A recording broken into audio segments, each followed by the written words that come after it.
Monsieur le Premier ministre. La parole est à Monsieur Vincent Descoeur. Ma question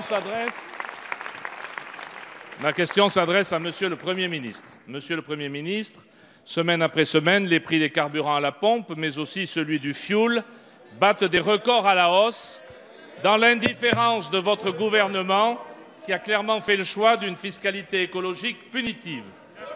La hausse des taxes sur les carburants grève le budget de millions de foyers de 300 à 600 euros par mois et pénalise ceux qui n'ont pas d'alternative à l'utilisation quotidienne de leur véhicule, les ruraux bien sûr, mais pas seulement.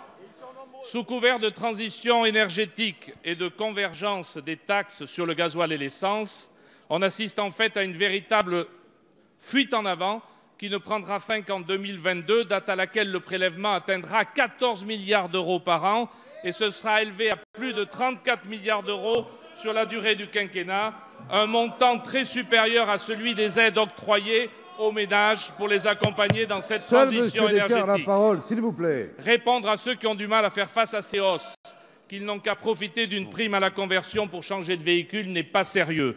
Ce n'est pas sérieux parce que c'est sous-estimer les difficultés que peuvent rencontrer les plus modestes pour investir. Ce n'est pas sérieux et pas suffisant parce que les 250 000 primes attribuées cette année doivent être rapportées aux quelques 24 millions de véhicules diesel. Lutter contre le dérèglement climatique est un objectif partagé, mais cela ne suffit pas à justifier le choix que vous avez fait, qui consiste à pénaliser les automobilistes avant d'être en capacité de leur proposer des solutions alternatives, des solutions accessibles à tous. Vous n'avez pas la maîtrise des cours du pétrole, j'en conviens, mais vous avez le pouvoir de moduler les taxes quand le pétrole augmente. Dans un contexte de hausse du baril, persister dans votre projet de hausse des taxes relève de l'aveuglement et de l'obstination, comme lorsqu'il s'est agi d'imposer les 80 km/h. Alors ma question est simple. Allez-vous enfin entendre l'exaspération de nos concitoyens et renoncer à cette hausse des taxes sur les carburants qui met à mal leur pouvoir d'achat? Merci, chers collègues. La parole est à Monsieur François de Rugy, ministre d'État, ministre de la Transition écologique et solidaire. Merci, Monsieur le Président, Mesdames et Messieurs les députés, Monsieur le député Descoeur. J'ai bien écouté votre question et au-delà de la polémique, je veux vous dire que, évidemment, nous sommes conscients des difficultés des Français pour payer leurs factures de fioul. C'est maintenant qu'on remplit sa cuve de fioul pour l'hiver ou sa facture à la station-service. Après, face à cela, nous avons deux possibilités. Soit nous cédons au court terme, je n'ose dire à la démagogie, mais au court terme, et nous baissons les taxes, et nous aurons peut-être une petite amélioration pendant quelques mois.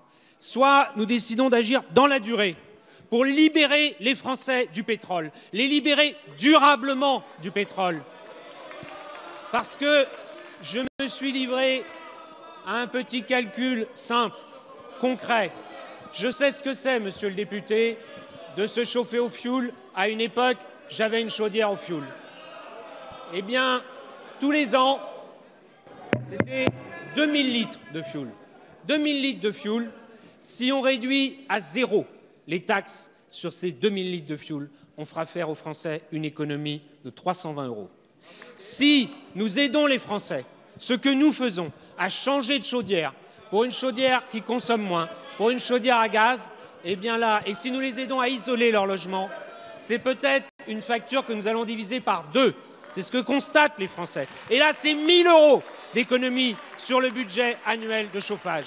Et c'est ce que nous faisons avec la prime à la conversion pour les véhicules, et c'est ce que nous faisons avec le crédit d'impôt transition écologique, où nous finançons jusqu'à 30% du changement d'une chaudière au fioul pour une chaudière au gaz ou une pompe à chaleur électrique. Voilà le concret pour le pouvoir d'achat des Français dans la durée.